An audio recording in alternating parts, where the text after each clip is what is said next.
All right. So we've got Chad from Turn It On Electric here in Phoenix. Thank you for having me. And yeah. So what I like doing on these is just, like I said, learning a little bit about your story and kind of, what got you to where you are. Sounds like you've got a pretty cool business.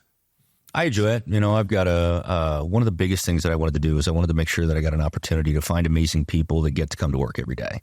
And I'm real picky about the quality of character from every person that's on my team. Mm-hmm. Make sure that they're there for the right reasons. They're not just in it for the paycheck. I mean, let's face it, if none of us would have a job if it didn't come with a paycheck. So I get that. Right. But it's not just a paycheck, because we wind up spending a lot of time of our lives at work. And I want to make sure that people enjoy their jobs. They enjoy what they're doing. They enjoy helping and working with each other. And these are people that I get to know, and I get to know themselves and families, kind of what drives them. And I have an amazing group of humans that I get to work with every day. That's awesome. I love that. One of the companies I worked for about 10 years was big on culture. Right. And they'd say, we will hire and fire based on culture. And, we'll fire the best, whatever, fill in the blank, salesperson or whatever, if they're not a culture match. And if they don't align with our core values as far as what we do and everything like that. And that was something, like I said, I was there for 10 years. And so there was something that was certainly instilled in me, luckily, fairly early on in my career. So I love to hear any business owner say that, because I know, especially as a small business, it's small to medium size, it can be tough to to hang on to that, when every dollar counts and everything like that. So that's fantastic. So how did you get started initially? Tell me about kind of when you, as you were cutting your teeth in this. So I've always kind of known that I wanted to run a business, probably be the owner, but I always, from a young kid, I always just kind of saw myself as a leader, and I believe wholeheartedly, I think that leaders are born, not made. And my personal opinion, I think the best leaders, they continually learn. They learn how to communicate and how to inspire better. They learn more about themselves because they have to grow faster than their business and or their team is growing. Because in my opinion, if you don't grow yourself, and that takes a lot of hard work, you got to look in a mirror that sometimes you do not want to look at it. And, it's not like you get to do that once and you're done. You got to keep doing that, As far as the electrical field goes, I think I started in... Well, can we back up? Yeah. Just on that note for just a second. So where was that instilled in you? Was that something that, did you have a father that instilled that in you? Was that or was it just something that you've always felt? My parents got divorced when I was 2 and my mom never remarried. And one of the things that my mom always told me when I was like I said, from 2, you're the man of the house. And that, I just kind of knew that it was my job. It was my responsibility. There wasn't any other question, I had to figure it out, Mm-hmm. And if there's a problem, I think, as guys, especially, I think we have to figure it out. Yeah. There is no choice. Right. And you just got to do it. And, I, kind of into my story, and it kind of blends in, I think, is, I got out of high school and I knew that I was, college was for idiots. And I didn't need to go to college. I was going to figure this out on my own. And I think it was about 5 or 6 years later, I was killing myself at work, 80 to 120 hours a week sometimes. And I was making decent money, but I was killing myself doing it. Yeah. So I'm like, all right, I need to go back to college. Right. So little humble pie there. Right. And, that's tends to be the way that I learn, is the hard way, unfortunately. Yeah. So I went back to college. I originally was going for astronautical engineering because I've always had a fascination for space. And I figured, if I'm going to do this, why not go for the moon? Quite literally. Literally. Right? And then I kind of started looking at the job market and the geography, and I was already making a lot more money than I would have right out of college. Mm-hmm. I'm like, okay, this isn't really my path. Something's just not aligned here. And then I had been an electrician at that time for, I think, 7 years. Okay. And so I was like, well, why don't I go for electrical engineering? And I always loved math, and I got all the way through Calculus 3, and I enjoyed the math, but I didn't want to be the guy behind the desk every day. Sure. Right. I enjoyed understanding it. I enjoyed having the knowledge, but to be the guy behind the desk, counting the whatevers every day, my energy's too high. I'd wind up just going insane. And so I ultimately got a degree in business management and business marketing. And when I changed my degree, instead of what I had done for the rest of my life, I had kind of started at the bottom and worked my way up, my way up. And then this time I was like, you know what? Why don't I apply for a management position? Mm-hmm. Let me see what that does for me. Yeah. And it was kind of funny because I applied for it. The guy that was interviewing me wanted to hire me, wound up hiring somebody else because they had a lot more experience than I did. He called me back a few weeks later and he said, hey, the other guy never showed up. You want the job? Wow. And I was like, yeah, let's do this. And I remember standing in that office that it was, it was the first time I was ever really in an office Mm-hmm. like to myself. And it was terrified. Yeah, I was understandable. I was like, man, I gotta do this. Yeah. I felt like an imposter. Mm-hmm. And then I learned that the youngest guy that reported to me was 10 years older than me. And so here I was 29, 30 years old. And the youngest guy was like 39, 40. Right. And it's a little intimidating. It was really intimidating, and these were hard guys. Yeah. They did industrial electrical work. This was something that I had really not done. I'd been an electrician. I've always, I'm quick to learn. I'm fast to understand concepts. Like I got the math behind me. I've been an electrician for a while. Like I can figure anything out, but these guys are so far beyond where I'm at and I'm their boss. Right. So yet another humble pie. Yeah. Right? Another big chunk of humble pie. Probably a couple pies, really, if I'm being honest. So how did you overcome that? I just leaned into it and I just spent every ounce of my energy asking questions. I definitely screwed a couple of relationships up there and I handled them wrong, but I learned from them, kind of like what I said earlier. I think that, true leaders, they learn from their mistakes. Yeah. And some of the evidence behind that was there was this guy that reported to me and I handled him completely wrong. And I screwed that up, bottom line. And then, you say you've ever heard the saying that you meet the same people over and over again in your lives, just have different names. Well, I met that guy again at a later company. It was just a different name, different guy. Right. So I'm like, wait, I did this before. I'm not doing that again. And I actually got one of the best compliments in my career from him shortly into my stint there. And he told me, and he was 65 years old, so it meant a lot more. He said, you're probably one of the best bosses, if not the best boss I've ever worked for. That's cool. And I thought that was pretty cool. Yeah. Especially from an older dog in the trade, right? Right. And at that time, I think I was in my mid 30s. So he was still twice my age. Yeah. And we called him Santa. Funny enough, years later, I met his son and I'm actually friends with him. He's also an electrician, owns his own company. So great guy. Both of them are father and son. They're just stellar human beings. Mm-hmm. I just wanted to learn. I wanted to understand how to lead people with high ethical standards. I wanted to, and you kind of go back like early on, was about early 90s. Mm-hmm. It was very common to be a kind of leader that kind of led through fear management. Yeah. And that was very normal. That's how I was taught. That was all I knew. And I had some really horrible nicknames from my team. Right. And I earned them, unfortunately. Right. Well, it's good. Big of you to say that though. And I did, and I spent a lot of time really trying to listen to my team, listen to what they're not saying, which is hard, right? Because there's some assumptions in there sometimes, and I've been wrong plenty of times, but I've been right plenty of times too. Right. And that's why I get the amazing people thing, and I really, with the business today, our first core value is if it's not right, we're not done.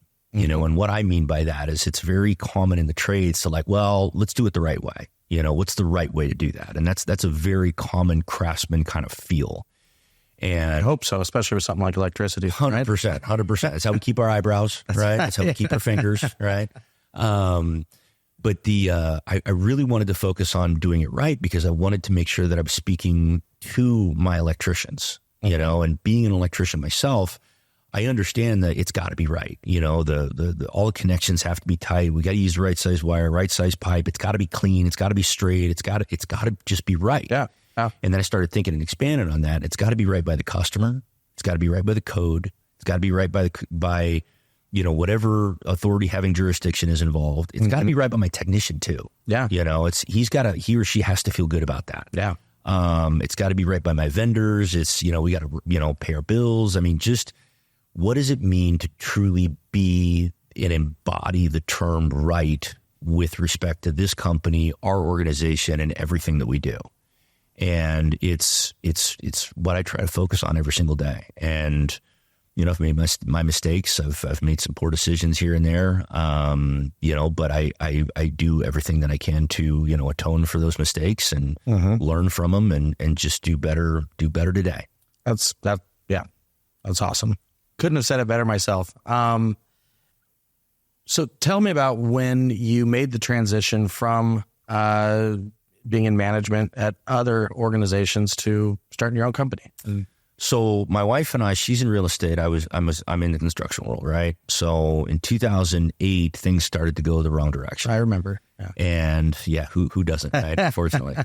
And, end of 2009, beginning of 2010, like we weren't making any money, and we had 2 kids to feed and we had some dogs and we had a cat, and we're like, man, we got to figure something out. And I knew that the company that I was working for at the time, I didn't see this branch stand, and I kind of, I envisioned it like I was standing on the ship and I was watching the sails catch on fire, and the boat wasn't sinking yet, but it wasn't going to be long. That's right. And so my wife and I sat down at the dinner table and I don't remember where the kids were, but they weren't there at the time. And we'd always talked about, me possibly starting my own company. And I knew that starting a business was hard. Yeah. And I hindsight 2020, I still didn't get it. Not even kinda. To say that it's hard on you, your family, your friends, your livelihood, your ego, your everything, your emotions. I do not know how to verbally share just how heavy that burden is to carry. Right. And you get the statements out there that, oh, look at him. He's this and that. And I'm not saying myself, but like, I want to be a business owner. I want to set my own schedule and I want to do this and I want to do that. And I've coached other business owners. And you can set your own schedule. It's from the time you wake up to the time you go to sleep. Yeah. That stuff sounds great at rah-rah meetings, but not right. not and reality. And for the first 2.5 years, I was working on napping, and I tell a story every once in a while that the only time I really got a good night's sleep is when my appendix almost burst. And I was so just busy and entrenched and everything. I remember I was in bed and my wife told me, she's like, you need to go to the hospital. I'm like, nah, I'm fine. It's just I'm sick or something. I just need to get this out of me. Like, just let me go to sleep and whatever. And I don't know if she called my mom or if my mom just called, but I answered the phone and my mom heard my voice and she's like, you need to go to the hospital right now. Right. And it's my mom. So I'm like, okay, Mom. So my wife was right. Right. I need to give her kudos to that. Yeah. She's right more than I give her credit to.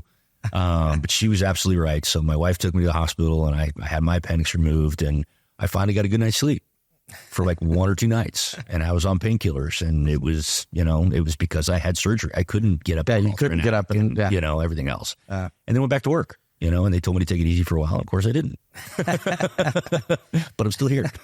And initially I assume you're more of a sort of solopreneur, right? When you started and then I would assume as the economy here built out of things, as did your business, but how long until you started hiring people? How long until?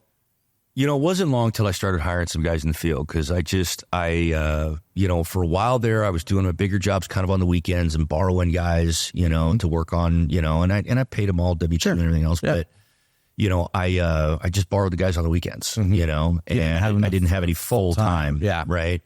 And then I brought some guys in and my rates were cheap. So I had to be cheap and, they weren't what I was looking for. Right. And so, but I mean, it was probably, I don't know, maybe 6-8 months before I really started to get some full-time guys. And I spent a lot of years trying to get the right people in the right seats and in some regards, even the right bus sometimes, like when we first started out, man, we'd do anything, anything, you know?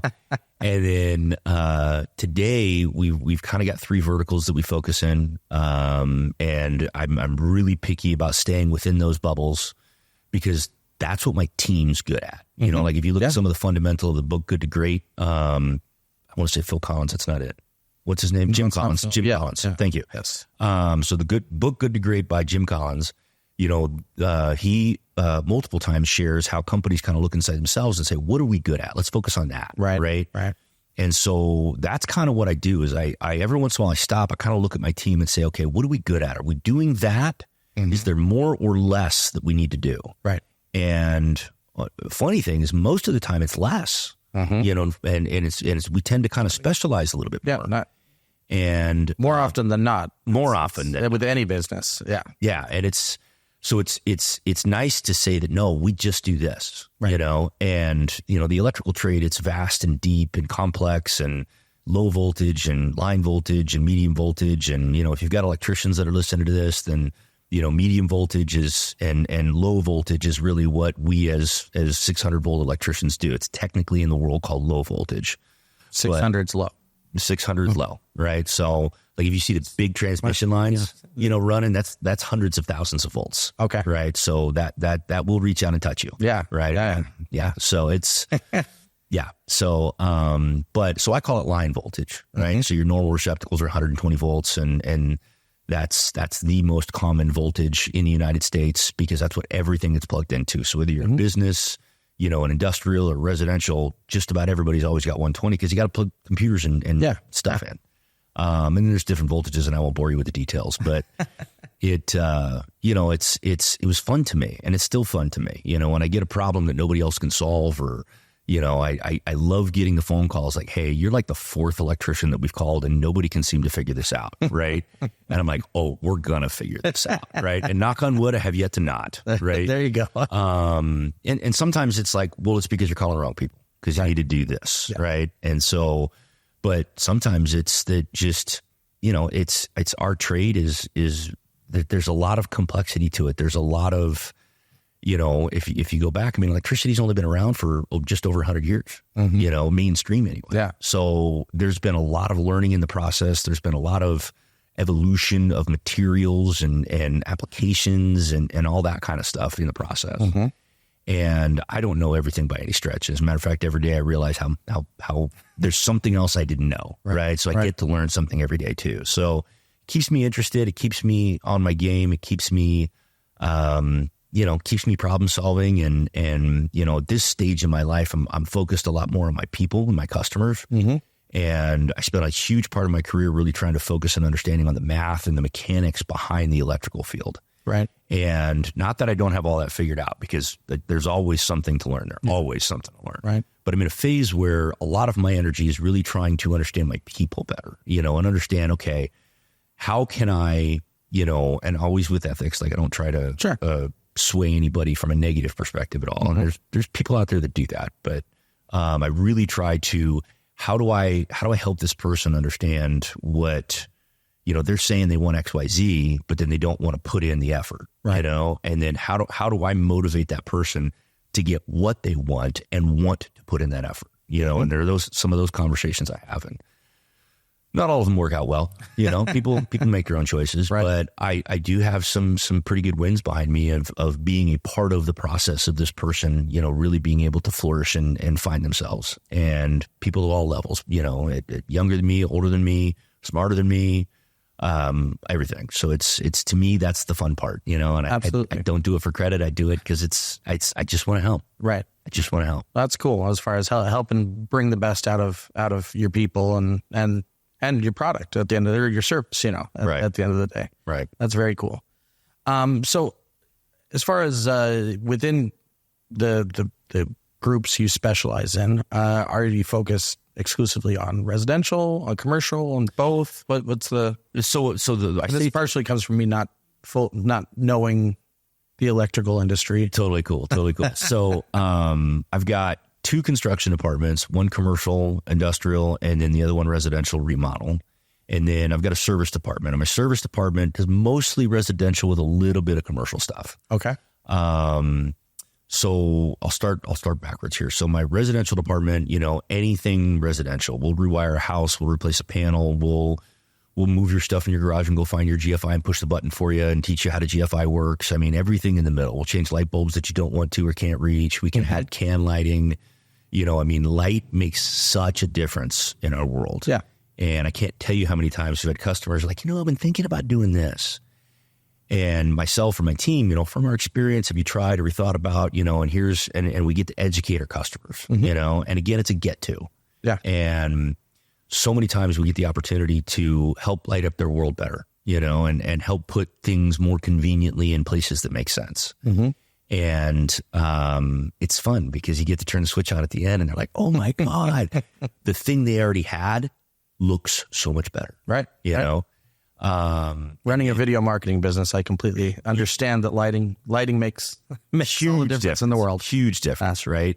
And I heard of a guy that did a lot of stage stuff, and he was known because he could paint a wall with light and he could make it just incredible. Mm-hmm. I'm not that guy, but I can make it look good. Right. And then so I've got my residential remodel department, right? And we don't build new houses right now.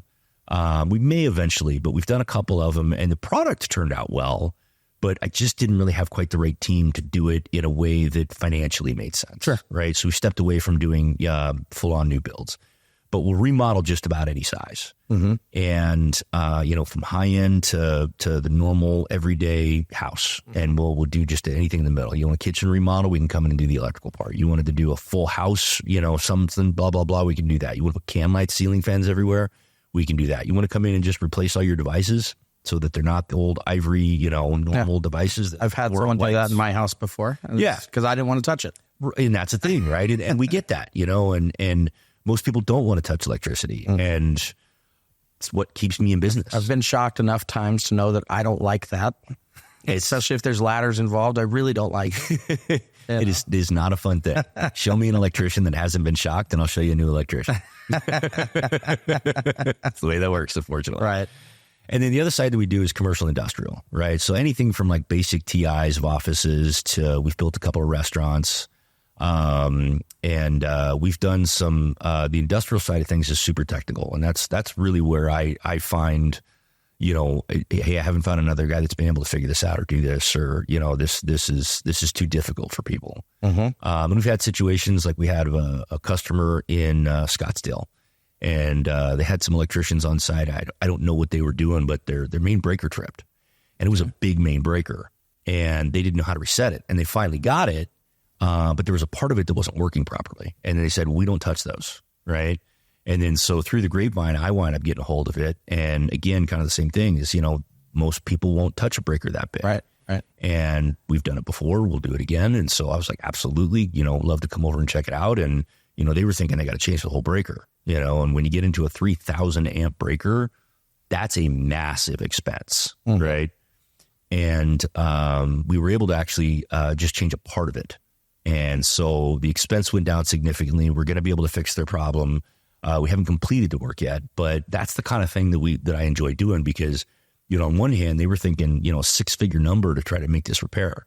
And our number was about 10% of that, and right. So it's fun for me to be able to help our customers at a fair price with, guys that really know what they're doing. But get it done right. And get it done right. Yeah.